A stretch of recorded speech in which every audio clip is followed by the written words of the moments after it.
Hey there mamas, welcome back to Cloth Diaper Sewing Month. Today I'm going to be making a small zippered wet bag. This is the kind that you would keep in your diaper bag or just carry with you or have one in a couple different rooms. It's basically like making a sandwich bag or a snack bag, but bigger. So I mean, it's the same method. It involves either a zipper or you could do Velcro or you could just have it be a flap. But if you want it to be fairly well sealed, use a zipper. I got this pack of a bunch of small zippers for cheap several years ago, but what I do for the bigger zipper wet bags is I save the zippers off of linen bags, the ones like the sheets and pillowcases that come with this cheapo little white zipper. I pop those zippers off and I use them for all sorts of things. It's a really great way to get very easy zippers. They're usually pretty decent quality too. So the first thing you're going to do is have your cut of your pull.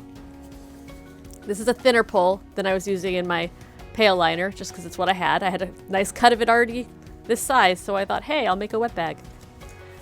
And you're going to take this pull, and you're going to sew your zipper backwards onto the top, like this. These don't have to be a really nice zipper, so if you're not familiar with zipper sewing, it's doesn't have to be pretty. It's not like garment sewing. For this, just like the wet bag, we're going to be using a Microtex Sharp. I've got 7010s here. And I've got my stitch length at about 3. You probably want to do it between 2.5 and 3. Not too tight, but not too wide. Fewer holes, but tighter thread. You know, it's the fun of working with pull. It's definitely a learning curve. Don't expect your first diapers to look super pretty. And things like pail liners and stuff, don't worry about them at all. I'm going to left justify my needle.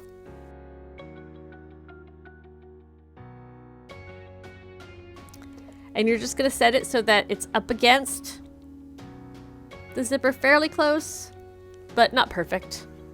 You can clip it if you want. I'm just going to hold it.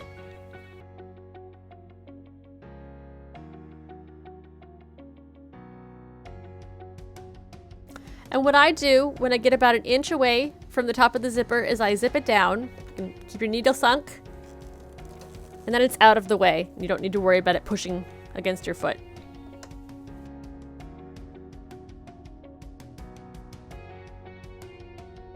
And if you'll notice, I have my pull a little bit beyond my zipper end. Just like less than half an inch, but about, more than a quarter, less than a half. And you can go and top stitch and make it look prettier. I do that with my snack bags that I give away, but you don't have to. It's fine just like this as well.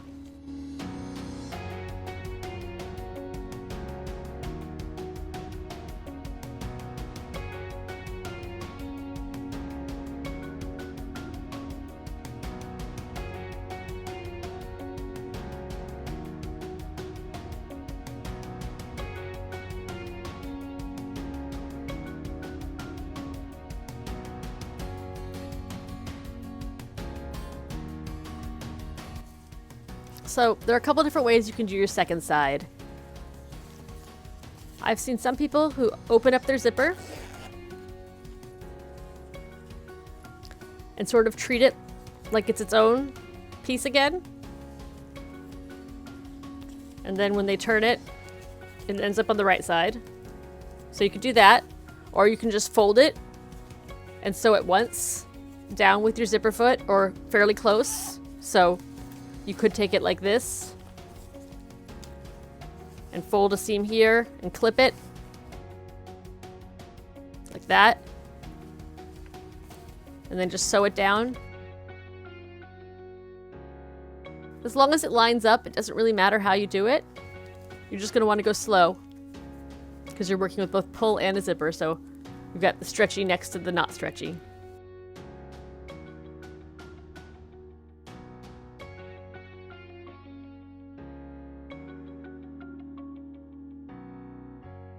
I think I'm going to go for quick and lazy.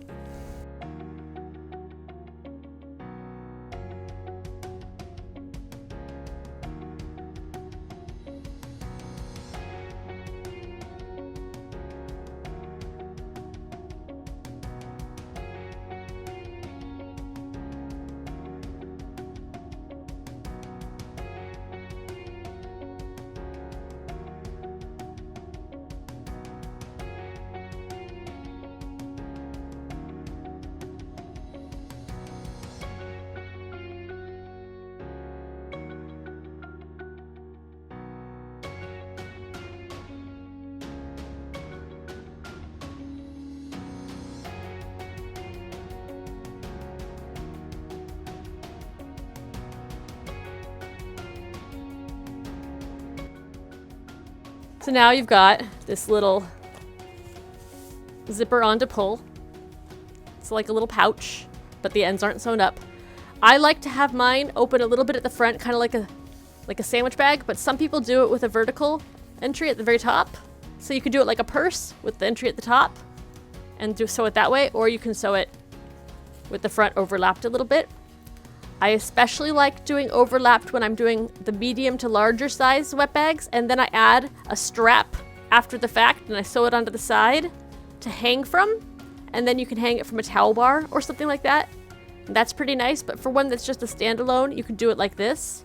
If you're gonna have a little like wrist strap, you would sew it in before turning it back the other way so that it's through both sides. And at this point, depending on how waterproof you want it, you can either turn it inside out and just serge up the sides at whatever point you want it at, whether it's straight up and down or move to the front. Like that.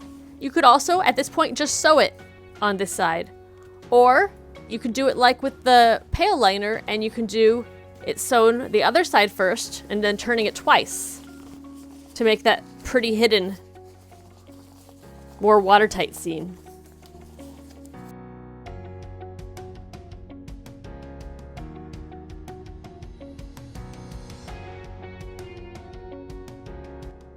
I'm just gonna clip. Make sure that your edges line up.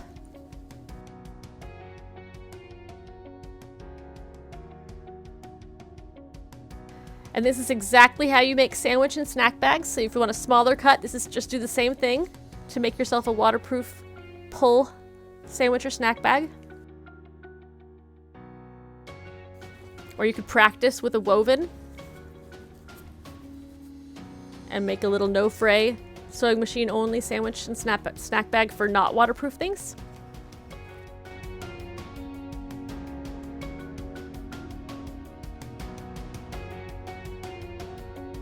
You just want to be careful when you mind this little gap here.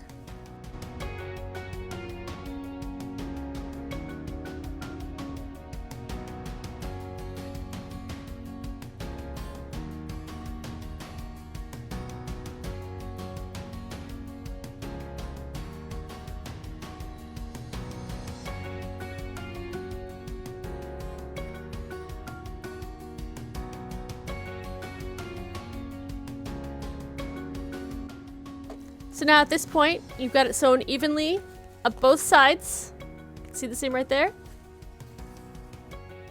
You can trim it down a little bit, a little bulky right there, just because of overlap.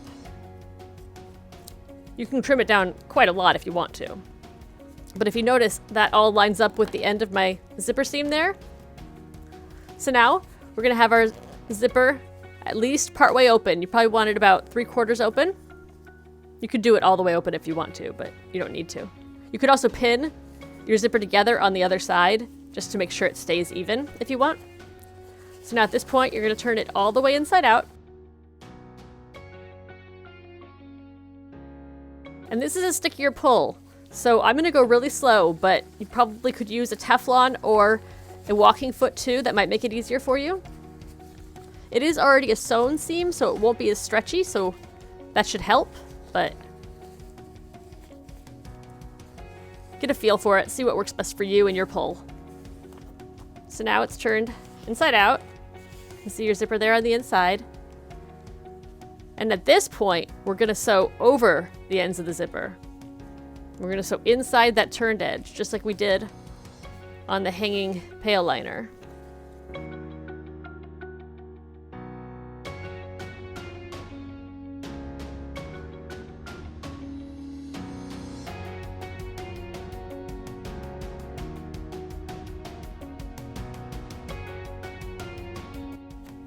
And what I like to do here is go back and forth a couple of times at the end of the zipper.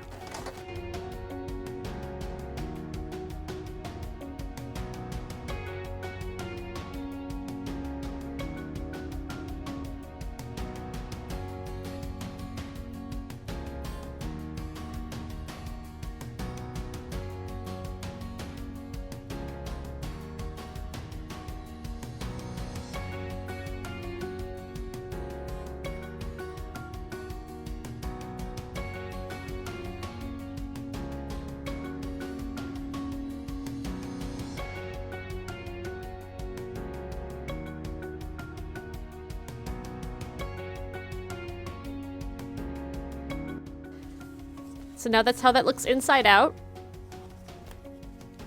Got your little hidden seams. If you were working with a woven, this would be a great way to stop it from fraying in the wash. It would last for a lot of washes.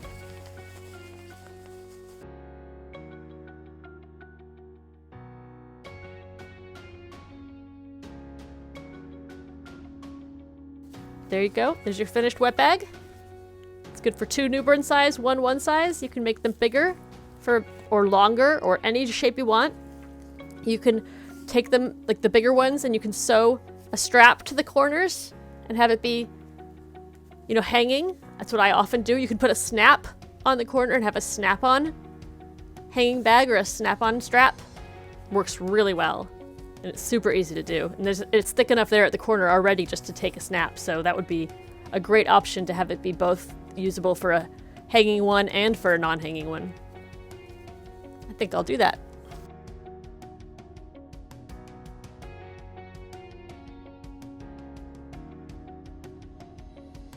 And for something like this, it'll hold up. So if you wanted to repurpose it as something else later on, you've got a nice little waterproof baggie.